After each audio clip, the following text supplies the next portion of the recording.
Harbi, Rabi, Ruby. Om tadi apa? Ruby. Kan tombol lonceng notifikasinya agar kalian selalu update channel dari kok update channel sih?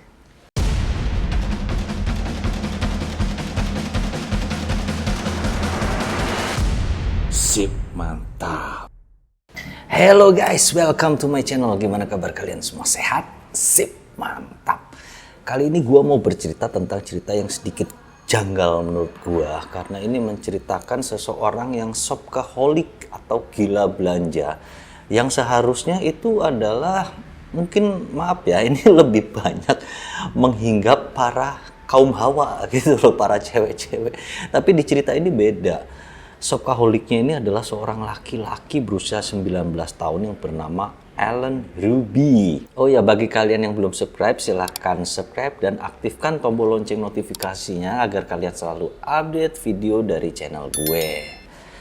Alan Ruby itu adalah seorang mahasiswa di Oklahoma. Dia berusia 19 tahun dan mengambil jurusan politik. Dia mempunyai adik yang beda 2 tahun umurnya, berumur 17 tahun, bernama Catherine Ruby. Sedangkan bapaknya berumur 55 tahun bernama John Ruby dan istrinya atau ibunya bernama Tinker Ruby. Keluarga Ruby ini adalah keluarga yang cukup mapan, bahkan dibilang menengah ke atas ya, karena mereka mempunyai satu perusahaan semacam surat kabar tabloid mingguan yang berada di Oklahoma. Mereka semua kerja di satu perusahaan itu, kecuali si Alan. Alan kagak mau kerja guys, ya kerjanya itu tadi shopaholic, sedangkannya belanja dan ngabisin duit orang tuanya. Alan Ruby menghabiskan uang memuaskan nafsu shopaholicnya ini dengan cara membeli barang-barang mewah yang tidak perlu sebenarnya. Terus dia juga suka berjudi, dia juga suka pesta-pesta, neraktir teman-temannya. Memang kebanyakan ya remaja Amerika ini ngasih uang saku itu nggak kayak di kita. Kalau di kita kan dikasih harian atau mingguan ya, ini buat uang saku seminggu kayak gitu. Kalau di sana enggak guys. Mereka rata-rata ngasih uang saku anak-anaknya ini dengan membekali ini kartu kredit. Jadi kartu kredit ini mereka bebas memakainya, tapi mungkin ada aturan dari orang tuanya juga ya, dibatasin seperti itu. Jadi melatih kedisiplinan anak juga. Tapi beda sama si Alan ini karena sifat shopaholic ini udah rupanya mendarah daging gitu. Makanya dia membelanjakan dengan gak karu-karuan sampai limitnya itu tercapai. Pada awalnya sih orang tuanya hanya menegur ya, marahin gitu doang. Tapi ini dilakukan berkali-kali hingga akhirnya orang tuanya terpaksa menghukumnya dengan cara menarik kartu kreditnya kemudian memotongnya. Setelah pemotongan itu otomatis kan si Alan ini jadi kagak punya uang saku ya. Dia bingung nih, wah gimana caranya gua mendapatkan duit lagi. Kemudian dia menyiapkan satu cara dengan cara penipuan. Dia memalsukan kartu kredit, jadi bikin kartu kredit dengan nama neneknya guys. Neneknya didaftarin segala macam, mungkin tanda tangannya juga dipalsukan. Sampai akhirnya kartu kredit itu disetujui dan terbitlah kartu kredit atas nama neneknya.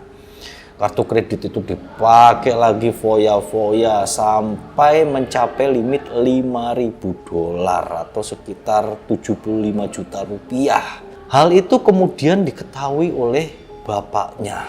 Karena kan tagihan surat-surat dari bank penerbit itu kan selalu datang ke rumah ya, kebaca sama bapaknya hingga ketahuan. Langsung diambil lagi itu kartu kredit, kemudian dipotong sama bapaknya. Dan rupanya bapaknya ini udah kesel banget sama si Alan. Dia gak hanya gitu doang guys, melaporkan si Alan ini ke kantor polisi. Jadi rupanya biar kapok gitu ya anaknya ini. Cuman untungnya dia tidak dipenjara karena kasus ini. Dan mungkin bapaknya juga sih yang bilang jangan dipenjara anak gua apa gimana gitu kan. Sampai si Alan ini hanya dihukum hukuman percobaan. Dia dilarang keluar kota Oklahoma, dia dilarang melakukan pembelian dengan memakai kartu kredit. Itu hukuman yang sangat menyakitkan bagi si Alan. Di samping itu dia juga tidak boleh melakukan kegiatan minum-minuman alkohol atau pesta-pesta bersama teman-temannya lagi. Setelah hukuman percobaan itu, memang si Alan Humphrey ini langsung jadi stres ya.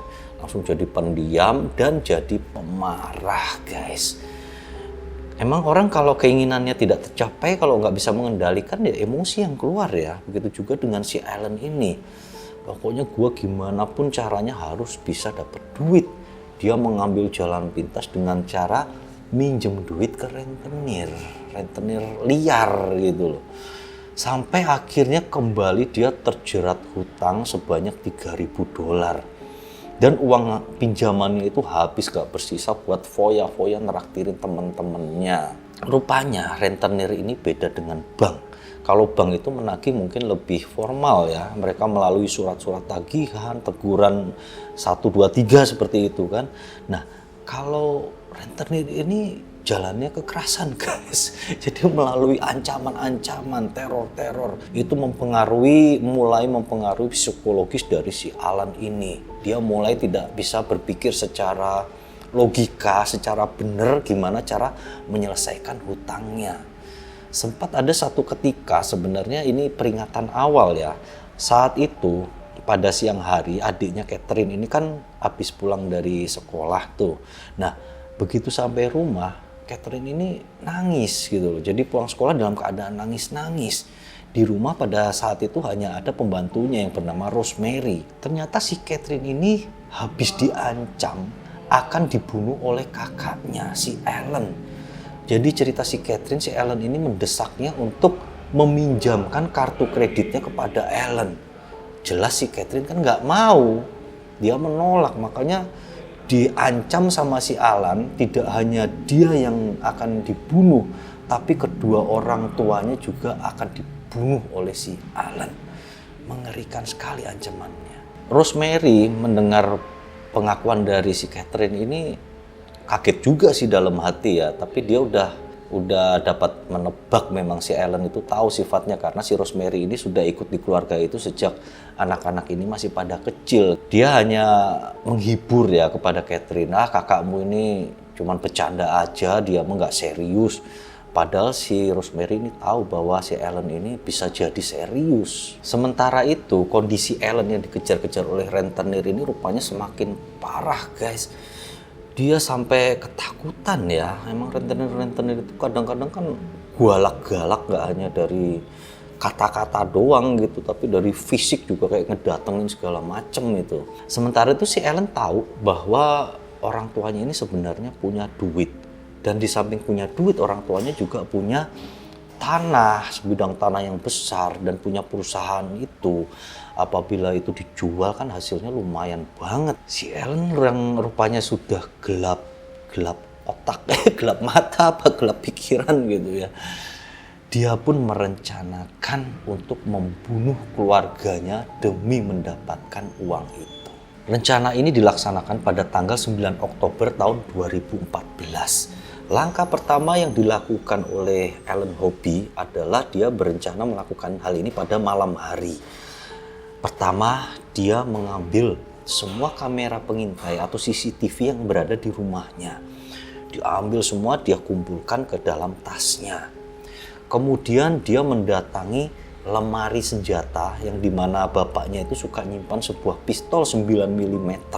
Dia curi itu pistol. Setelah itu langsung dia menuju dapur, mendatangi si Tinker Ruby, ibunya yang sedang memasak di dapur. Tanpa ngomong apa-apa, langsung dia menembak kepala ibunya itu sebanyak 2 kali. Dar. Setelah menembak, terjadi suara tembakan yang keras. Hal itu mengagetkan si Catherine, adiknya yang berada di kamar. Adiknya dari tingkat 2 langsung berlari ke bawah mencari tahu itu suara apa. Langsung bertemu dengan si Alan Ruby. Langsung adiknya juga ditembak di kepala sebanyak 2 kali. Setelah kejadian itu, mayat dari Catherine Humphrey ini langsung ditarik, dibawa ke dalam dapur, disatukan dengan mayat ibunya. Kemudian Ellen Ruby ini duduk di ruang tamu di sofa untuk menunggu kedatangan dari bapaknya. Selang 1 jam kemudian datanglah John Ruby. Setelah itu bapaknya memasuki ruang keluarga. Tanpa banyak membuang waktu, langsung ditembak juga bapaknya itu di kepala sebanyak 2 kali. Jadi masing-masing korban memang menderita luka tembakan masing-masing 2 kali di kepala. Kemudian setelah itu John Ruby ini langsung kabur dengan membawa CCTV yang dimasukin tas tadi dan senjata tadi dan membuangnya ke danau terdekat yang berada di sekitar rumahnya. Kemudian dia langsung pergi meninggalkan Oklahoma menuju kota Dallas yang ternyata di sana sudah ada teman-temannya yang menunggu. Jadi teman-temannya ini nggak tahu sama sekali tentang peristiwa pembunuhan ini ya. Teman-temannya sudah berada di hotel mewah Ritz-Carlton. Mereka menginap di situ untuk bersenang-senang dan berpesta mewah. Setelah pembunuhan itu, pada tanggal 13 Oktober ya, 4 hari setelah peristiwa pembunuhan. Jadi rupanya pembantu di rumah itu yang namanya Rosemary tadi itu datang seminggu hanya 2 kali. Jadi 4 hari setelah peristiwa pembunuhan, Rosemary datang ke rumah. Begitu masuk rumah, dia sangat terkejut itu lihat mayat-mayat dari penghuni rumah. Tuan-tuannya itu pada bergelimpangan di lantai, berlumur darah. Dia pun langsung menelpon kepolisian. Kepolisian pun langsung datang untuk memeriksa TKP, cuman mereka tidak menemukan, belum menemukan segala petunjuk apapun siapa pelakunya dan apa motifnya. Sementara itu di kota Dallas di mana si Alan ini menginap ya di Ritz-Carlton, rupanya Ellen ini terdeteksi oleh pihak kepolisian Oklahoma telah melanggar masa percobaan hukumannya yang tentang kartu kredit tadi. Jadi kan si Ellen ini kan nggak boleh keluar dari kota Oklahoma kan, nggak boleh meninggalkan kota. Hingga dia pun akhirnya ditangkap oleh kepolisian Dallas dan diserahkan ke kepolisian Oklahoma dengan tuduhan melanggar hukuman percobaannya. Jadi bukan karena membunuh ya guys. Sesampainya di kepolisian Oklahoma, rupanya kepolisian Oklahoma ini sudah mencurigai bahwa pelaku pembunuhan keluarga pembantaian itu adalah Ellen Ruby.